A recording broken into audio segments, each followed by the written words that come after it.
Trasparente, fredda naturalmente, calma l'acqua del Brenta, ma non sempre così, perché come ben sapete ci sono le brentane e questo testimonia delle portate ben diverse. Sono quelle che dovrà affrontare il ponte che è in restauro. Vedete qui la tura quanto è più alta rispetto al pelo dell'acqua. Bene, tutto questo è quanto sono venuti a vedere i visitatori che sono arrivati nel cantiere del restauro del Ponte Vecchio.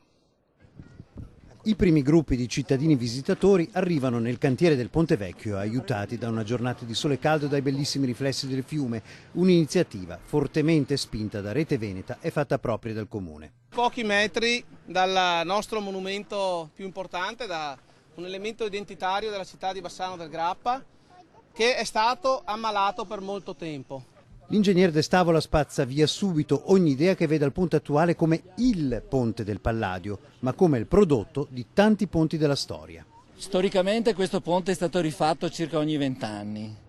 Sono stati messi dei tamponi, delle aggiunte, dei rinforzi, qualche volta è venuto giù con le piene. Per rimanere solo agli ultimi 50 anni abbiamo il 66 che è stato disastroso e il ponte è stato cosiddetto, si è salvato ma non si è salvato, è rimasto distrutto da quella piena.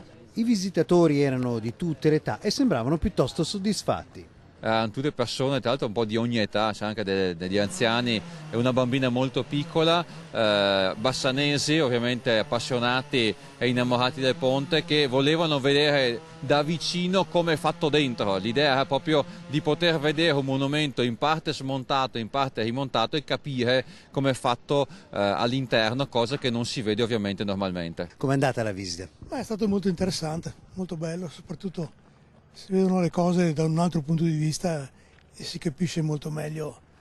Cosa si riesce a cogliere Direi la portata dei lavori e anche la serietà e l'impegno che è stato messo dalla nuova impresa.